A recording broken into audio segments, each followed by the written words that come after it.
Welcome to LSS tutorial. Kolkata বিশ্ববিদ্যালয়ের ইতিহাস অনার্সের সকল স্টুডেন্টদেরকে এলএসএস টিউটোরিয়াল চ্যানেলে ওয়েলকাম জানাই। তো আমাদের এই ভিডিওটা বিশেষত সেকেন্ড সেমিস্টারের স্টুডেন্টদের জন্য। তো আমাদের সেকেন্ড সেমিস্টারের যে DSCC2 পেপার রয়েছে, এই পেপারে একটি গুরুত্বপূর্ণ 5 মার্কসের অ্যান্সার এই ভিডিওর মাধ্যমে আমি শেয়ার করে দেবো। তাই তোমরা যারা সেকেন্ড সেমিস্টারের স্টুডেন্ট আছো, তোমরা কিন্তু মন দিয়ে ভিডিওটি দেখবে। তোমরা অনেকেই কমেন্টস করে বলছিলে একটি প্রশ্নের অ্যান্সার শেয়ার করে দিতে। প্রশ্নটি হচ্ছে, গ্রিক ঐতিহাসিক হেরোডোটাস সম্পর্কে টিকা লেখো। ভেরি ইম্পর্টেন্ট প্রশ্ন, তোমাদের 5 মার্কসের অ্যান্সার এই ভিডিওর মাধ্যমে আমি শেয়ার করে দেবো। অলরেডি আমি তোমাদের এই পেপারে সাজেশন পোস্ট করে দিয়েছি। তোমরা যারা এখনও চেক আউট করোনি, অবশ্যই কিন্তু চেক আউট করে নেবে এবং এক্সামের জন্য আগে ভাগে নিজেদেরকে প্রিপেয়ার করে নেবে। তাহলে আর বেশি দেরি করছি না, আমি সরাসরি মূল ভিডিওতে আসছি। এবারে আমি অ্যান্সারটি বলছি, তোমরা খাতায় দেখে দেখে নোট ডাউন করে নাও। ইতিহাস যদি আমাদের অতীতের আয়না হয়, তাহলে হেরোডোটাস যেন সেই আয়নাই তৈরি করেছিলেন। প্রায় 2500 বছর আগে যখন মানুষ যুদ্ধ, রাজা আর দেবদেবীর কাহিনী মুখে মুখে বলতো, তখন হেরোডোটাস প্রথম সেই গল্পগুলোকে লিখে রাখার কাজ শুরু করেন। তার লেখা শুধু শাসক বা যুদ্ধ নিয়ে নয়, বিভিন্ন দেশের মানুষের জীবনধারা, ভ্রমণ অভিজ্ঞতা আর সমাজ নিয়ে, যা তাকে আজও অমর করে রেখেছে। এই ছিল তোমাদের প্রথম প্যারা। এবার দ্বিতীয় প্যারাটি বলবো আমি। দেখো, হেরোডোটাসকে বলা হয় ইতিহাসের জনক বা ফাদার অফ হিস্ট্রি, যা প্রখ্যাত রোমান লেখক সিসেরো তাকে উপাধি দিয়েছিলেন। তিনি খ্রিস্টপূর্ব 448 সালে হালিকারনাসাস নামে এক গ্রিক শহরে জন্মেছিলেন। তার সবচেয়ে বড় অবদান ছিল ইতিহাসকে লিখিত আকারে মানুষের কাছে পৌঁছে দেওয়া। আগে ইতিহাস মানে ছিল শুধু রাজাদের বংশতালিকা আর বীরগাথা, কিন্তু হেরোডোটাস এটিকে একটি আলাদা জ্ঞানের শাখা হিসাবে দাঁড় করিয়েছিলেন। তিনি ইতিহাসকে শুধুমাত্র রাজনীতি নয়, সাধারণ মানুষের জীবন, সমাজ, সংস্কৃতি আর ভৌগোলিক বিবরণ সহ তুলে ধরেছেন। এই জন্যই তাকে ইতিহাসবিদদের মধ্যে প্রথম সত্যিকার ইতিহাসবিদ বলা হয়।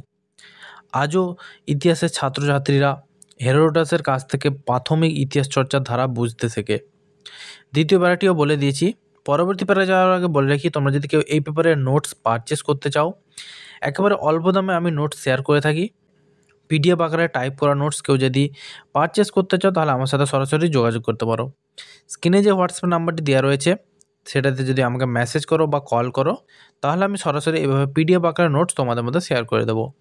তাই তোমরা যারা অল্প দামে নোটস পারচেস করতে ইচ্ছুক, আমার সাথে সরাসরি যোগাযোগ করতে পারো। তারপরে দেখো, হেরোডোটাসের সবচেয়ে বড় রচনা ছিল হিস্ট্রিজ নামক বইটি। এটি মূলত গ্রিক ও পারস্য সাম্রাজ্যের মধ্যে হওয়া যুদ্ধ নিয়ে লেখা। এই যুদ্ধে গ্রিক নগর রাষ্ট্রগুলোকে একজোট হয়ে পারস্য সাম্রাজ্যের বিরুদ্ধে লড়াই করেছিল। হেরোডোটাস এই যুদ্ধকে শুধু যুদ্ধের মাঠের ঘটনা হিসেবে দেখেননি, তিনি যুদ্ধের কারণ, দুই পক্ষের রাজাদের চরিত্র, সৈন্যদের জীবন, যুদ্ধের আগে পরে মানুষের অভাব, অভিযোগ, কৌশল সবই বিস্তারিতভাবে লিখেছেন। এই যুদ্ধের অনেক ছোট ছোট ঘটনা, যেমন থার্মোপিলাইয়ের যুদ্ধ, সালামিস যুদ্ধ ইত্যাদি, তার লেখার মাধ্যমে আজও আমাদের কাছে জীবন্ত। পরবর্তী প্যারা যাওয়ার আগে বলে রাখি, তোমাদের কিন্তু 5 মার্কসের অ্যান্সার মোটামুটি 250 শব্দের মধ্যে লিখতে বলা হয়। আমি কিন্তু যথার্থ শব্দের মধ্যেই অ্যান্সারটি তোমাদের মধ্যে শেয়ার করে দেওয়ার চেষ্টা করি। তাই তোমাদের যদি মনে হয় অ্যান্সারটি একটু বড় লাগছে, তোমরা কিন্তু অবশ্যই খাতায় নোট ডাউন করে নিজেদের সুবিধা অনুযায়ী অবশ্যই কিন্তু অ্যান্সারটিকে সাজিয়ে নিতে পারো। ঠিক আছে? তারপরে দেখো কি রয়েছে। হেরোডোটাসকে বলা হয় যে ইতিহাসের প্রথম ভ্রমণকারী ইতিহাসবিদ।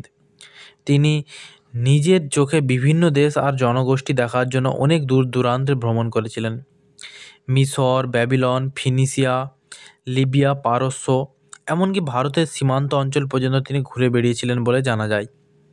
সেসব স্থানে তিনি মানুষের মুখে গল্প শুনে স্থানীয় মানুষের রীতিনীতি, পোশাক, ধর্ম, আচার আচরণ সব কিছু লিখে রেখেছিলেন।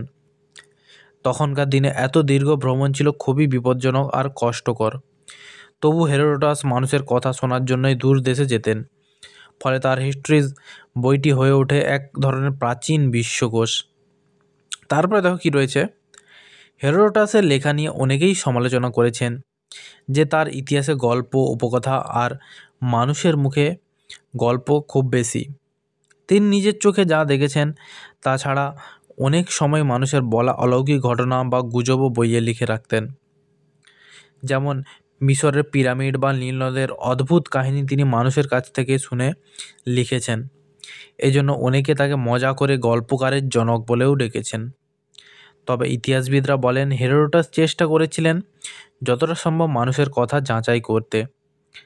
তার যুগে আজকের মতো চিঠি, নথি বা খবরের কাগজ ছিল না, তাই মানুষের কথাই ছিল একমাত্র তথ্যের উৎস। হেরোডোটাস দেখিয়ে দিয়েছিলেন ইতিহাস লেখা শুধু রাজার কীর্তি নয়, মানুষের জীবনের গল্পও। এটা হেরোডোটাস হবে, ঠিক আছে? কারণ হেরোডোটাসে রয়ে গেছে, তোমরা ডোটাস করে নেবে, এটা রটা বাদ দিয়ে দেবে। তারপর দেখো কী রয়েছে, তিনি ইতিহাসকে বস্তুনিষ্ঠ করার চেষ্টা করেছিলেন।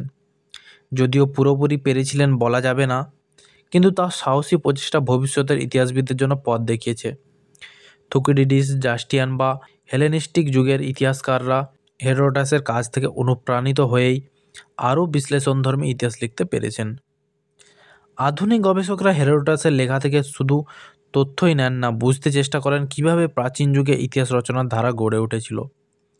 এই জন্যই হেরোডোটাস শুধু গ্রিস নয়, সমগ্র বিশ্বের ইতিহাস চর্চার ভিত্তি হিসেবে চিরস্মরণীয় হয়ে আছেন। তাহলে সম্পূর্ণ অ্যান্সারটি আমি তোমাদের মধ্যে শেয়ার করে দিয়েছি। তোমরা কিন্তু অনেকেই কমেন্টস করে বলছিলে এই অ্যান্সারটি শেয়ার করতে। আমি কিন্তু তোমাদের কমেন্টের রেসপন্সের ভিত্তিতেই কিন্তু এই অ্যান্সারগুলি শেয়ার করে থাকি। তাই তোমরা বেশি বেশি কমেন্টস করে জানাও পরবর্তী কোন ভিডিও চাও। তাহলে দেখা হচ্ছে তোমাদের সাথে পরবর্তী কোনো ভিডিওতে।